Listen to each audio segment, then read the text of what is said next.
我们生活在一个名为无知的平静小岛上，被无穷无尽的黑色海洋包围，而我们本就不该扬帆远航。迟早有一天，某些看似不相关的知识拼凑到一起，就会揭示人类在其中的可怕处境。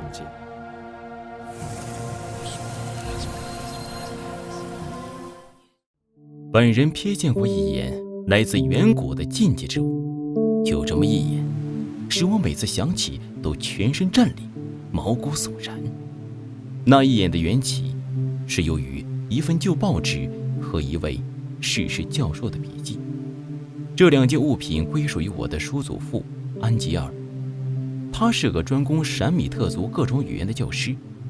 在他不幸逝世后，这两件物品作为遗物都属于了我。那天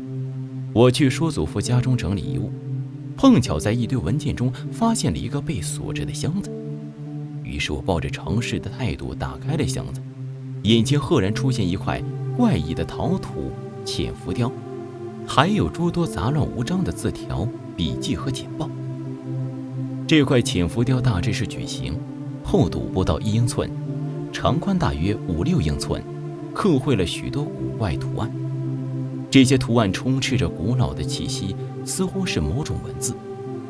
其中有一幅图案最为怪异，它似乎是章鱼、恶龙和扭曲的人类的集合体。头颅质地柔软，遍腹触须，长有发育不全的翅膀，让人感到一种莫名的恐惧。与这件怪异物品放在一起的，还有一些文字资料。最主要的一份文件，以克苏鲁异教为标题。这些究竟意味着什么呢？我感到深深的恐惧，但还是忍不住打开了这些资料，细细地看了起来。手稿分为2个部分，第一部分的标题是1925年罗德岛普罗维登斯市托马斯街7号之 H.A. 威尔考克斯的梦境及梦境研究。第二部分的标题是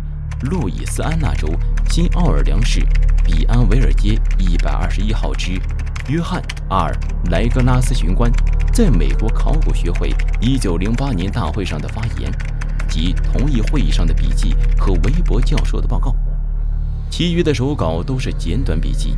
有些记录了多名人士的离奇梦境，有些是神智学书籍和杂志的摘抄。简报的主题也都是关于异乎寻常的精神疾病和1925年春爆发的集体躁狂与荒唐行为。手稿正片的前半部则讲述了一个异常离奇的故事，这引起了我的兴趣，也让我真正接触到了其中的秘辛。那是1925年3月1日，一个名叫亨利的受销音乐的年轻人前来拜访我叔祖父安吉尔教授。他是一个精神高度敏感的青年，很少与人来往。这次的到来也让我的叔祖父感到意外。按照手稿的描述，在那次拜访中，他带着这块古怪的陶土浅浮雕，是想请求叔祖父帮助他辨认浅浮雕上的象形文字的。这浅浮雕是这个敏感的青年新做的，最主要的是制作过程相当诡异。青年表示，前天夜里发生了一次轻微的地震，他做了一个前所未有的梦，那些梦比人类文明都要古老。梦中他见到了满石堆砌的城市，庞然石块和插天石柱比比皆是，全都沾满了绿色粘液，渗透出险恶的恐惧气氛。墙壁和石柱上覆盖着象形文字，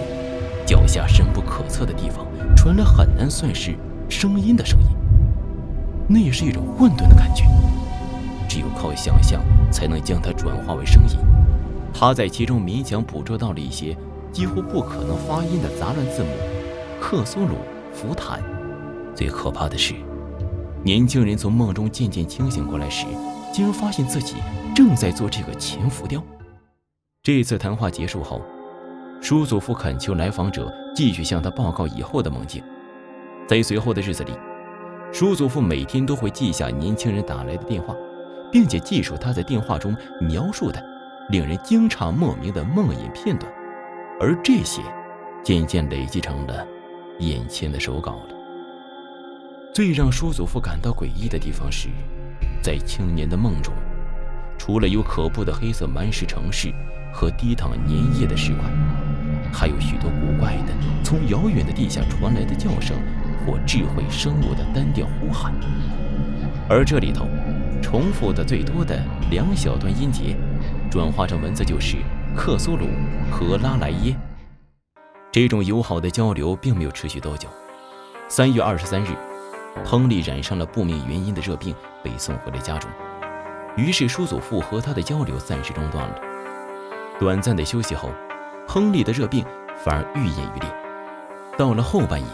这名青年甚至开始大喊大叫，更是时而失去知觉，时而陷入谵妄。叔祖父意识到这个热病的不寻常，于是立刻打电话到他家里咨询青年的病情状况。结果果然不容乐观了。根据主治医师托比的转述，年轻人被热病折磨的头脑沉迷于各种怪异的幻觉，幻觉里不但有他先前梦到过的内容，还提到了一个高达数英里的庞然巨物。他或走或爬地缓慢移动着，但是关于巨物的信息，威尔考克斯却无论如何也不肯详细描述那个巨物，只会偶尔吐露一些疯狂的只言片语。此时的叔祖父确定，他一定就是年轻人在梦中雕刻出的那个无可名状的畸形怪物。医生还说，每次只要这个巨物出现，紧接着年轻人必然会失去意识。奇怪的是，虽然他的体温并不特别高，但从整体情况来看，却更像是真的在发烧，而不是患上了精神疾病。4月2日下午3点左右，亨利的所有症状突然消失。他在床上坐起来，惊讶地发现自己居然在家里。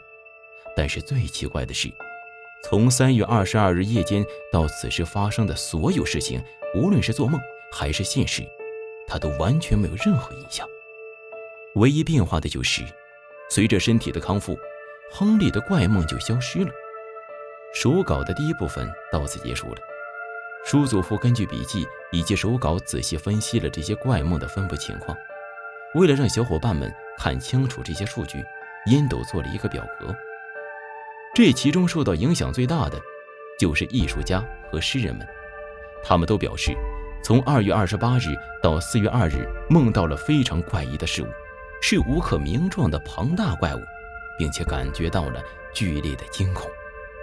其中有一位爱好神秘学的建筑师更是陷入了严重的疯狂状态，不断的尖叫着，